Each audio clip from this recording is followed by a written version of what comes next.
Question number 9. A capacitor C1 of capacitance 1 microfarad and a capacitor C2 of capacitance 2 microfarad are separately charged by a common battery for a long time. The two capacitors are then separately discharged through equal resistors. Both the discharge circuit are connected at t equals to 0. तो student हम लोगों को 4 statement दिए गए हैं, एक एक करके चेक करना है कौन सा इनमें सही है। स्टूडेंट क्वेश्चन नंबर 9 में आपको दो कैपेसिटर दिया गया है, एक कैपेसिटर C1 जिसका कैपेसिटेंस एक कैपेसिटर जिसका कैपेसिटेंस C1 है, वैल्यू 1 माइक्रोफैराड दिया गया है, दूसरा कैपेसिटर का कैपेसिटेंस 2 माइक्रोफैराड। शुरू में दोनों कैपेसिटर को हम सेम सोर्स से ऐसा लिखा गया है कि are separately charge by a common battery for a long time. Common battery से मतलब एक ऐसा बैटरी जिसका ईएमएफ सेम है, ठीक है। तो इसको हम लॉन्ग टाइम तक चार्ज करते हैं, कहने का मतलब दोनों को हम फुल्ली चार्ज कर चुके हैं। समझिएगा, फुल्ली चार्ज कर चुके हैं, इसका मतलब ये हो गया कि भाई अब इस पर भी ये फुल चार्ज हो गया है, फुल चार्ज हो गया। इस पर मान लेते हैं Q1 चार्ज आ गया, तो Q1 इस पर जो चार्ज आया होगा CV, इसका जो कैपेसिटेंस है, इसका कैपेसिटेंस कितना है C1 1 माइक्रोफैराड इनटू इसके क्रॉस पोटेंशियल डिफरेंस कितना हो गया V, मतलब ध्यान दीजिएगा V microcoulomb, V microcoulomb. Clear बात है ना। उसी तरह इस पर जो चार्ज आया होगा Q2, मान लेते हैं इस पर Q2 चार्ज आया, ठीक है ना। ये Q2 कितना हो जाएगा, इसका CV, इसका कैपेसिटेंस 2 और इसके क्रॉस पोटेंशियल डिफरेंस भी हो गया, मतलब 2V माइक्रोकुलम। क्लियर है स्टूडेंट, चलिए ठीक है। उसके बाद क्वेश्चन अब आगे कह रहा भाई फुल्ली चार्ज कर दिए, अब t इक्वल्स टू 0 पे हम लोगों ने ऑब्जर्व करना शुरू किया।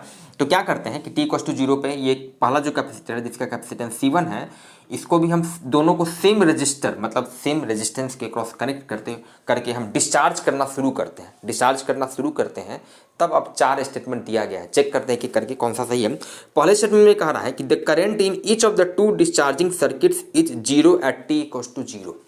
कि शुरू में t इक्वल्स टू 0 पे जैसे ही आप रेजिस्टेंस के क्रॉस कनेक्ट किए दोनों को, तो करंट का वैल्यू 0 होगा डिस्चार्जिंग सर्किट दोनों ही केस में। भाई गलत है, करंट 0 कैसे होगा।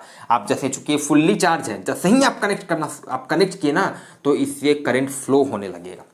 वो करंट का वैल्यू धीरे धीरे टाइम के साथ घटेगा, दैट्स अ डिफरेंट थिंग, लेकिन करंट का वैल्यू होगा t इक्वल्स टू 0 पे, सर्टेन वैल्यू का करंट फ्लो करना शुरू करेगा। और ये पहले स्टेटमेंट में कह रहा है कि भाई करंट 0 है, इज 0, तो पहला वाला आपका गलत हो गया। क्लियर है स्टूडेंट, चलिए ठीक है। दूसरे स्टेटमेंट में कह रहा है the currents in the two discharging circuits at t equals to 0 are equal but not 0। अच्छा 0 तो नहीं होगा, ये तो हम चेक कर लिए। अब देखते हैं इसमें इक्वल होगा या अनइक्वल होगा। समझिएगा, t इक्वल्स टू 0 पे शुरू में क्या होगा, मैक्सिमम करंट फ्लो करेगा, जो कि वो टाइम के साथ घटता है।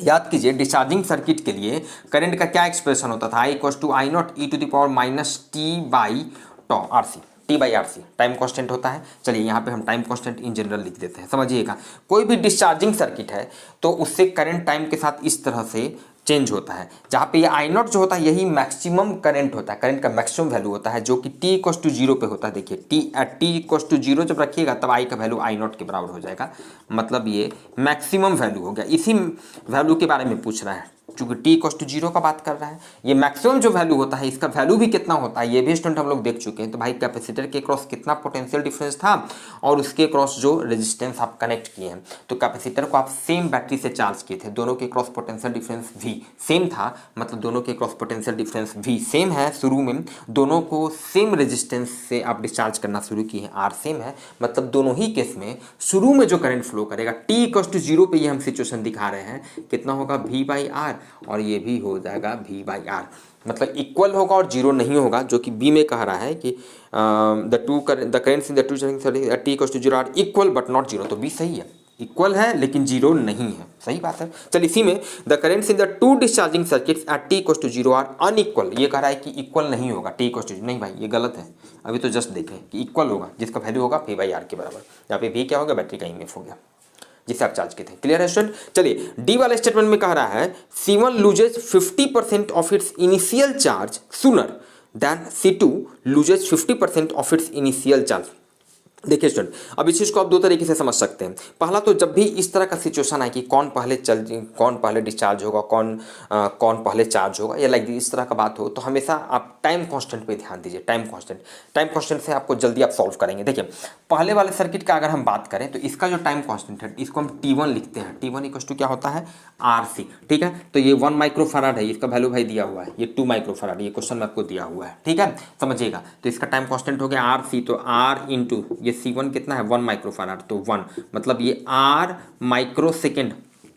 क्लियर है, माइक्रो सेकेंड क्योंकि माइक्रोफैराड में है। उसी तरह इसका टाइम कांस्टेंट अगर हम लिखें तो ध्यान दीजिएगा, रेजिस्टेंस तो सेम है, आरसी होता है रेजिस्टेंस, इसका कैपेसिटेंस कितना है इंटू 2, मतलब 2R माइक्रो सेकेंड। तो ध्यान दीजिएगा, टॉ 1 का वैल्यू R है, टॉ 2 का वैल्यू 2R है, मतलब टॉ 1 का वैल्यू कम है।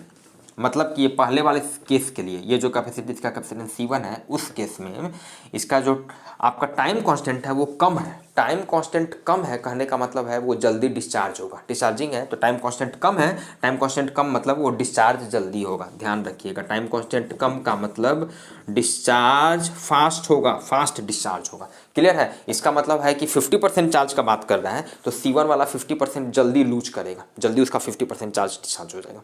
क्लियर है? वही कह रहा है कि C1 loses 50% of its initial charge sooner than C2। हाँ बिल्कुल सही है। तो डी वाला स्टेटमेंट मेरा सही है स्टूडेंट, डी वाला स्टेटमेंट सही है।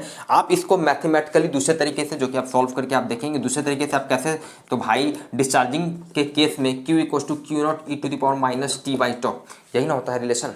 चार्ज कैसे टाइम के साथ डिस्चार्ज हो रहा है, टाइम के साथ कैसे डिस्चार्ज हो रहा है। तो मैक्सिमम चार्ज का 50% अब क्या कर रहा है, 50% ऑफ इट्स इनिशियल वैल्यू, मतलब इसका मैक्सिमम जो वैल्यू था, मैक्सिमम वैल्यू आपको ये पता है, मैक्सिमम वैल्यू आपको पता है या वही या इस रिलेशन में यहीं पर ही मैक्सिमम वैल्यू होता है। तो Q का वैल्यू जब Q नॉट बाई 2 कर दीजिए, Q नॉट बाई 2 कर दीजिए, ये Q नॉट हो गया। पहले वाले के लिए आप लिखिएगा e to the power minus T1, पहले वाले में कितना टाइम लगा और इसका टाइम कॉन्स्टेंट टॉ 1, ये सब हम लोग निकाल चुके हैं, टॉ 1 निकाल चुके हैं। T1 और T2 में आप रिलेशन निकालिएगा, समझ रहे हैं। Q नॉट इसका पहला मैक्सिमम वैल्यू आपको पता है, उसी तरह आप दूसरे के लिए रिलेशन लिखिएगा और वहाँ से T1 और T2 जब आप निकालिएगा तो आपको वहाँ से क्लियर हो जाएगा भाई कि कौन डिस्चार्ज पहले हो रहा है।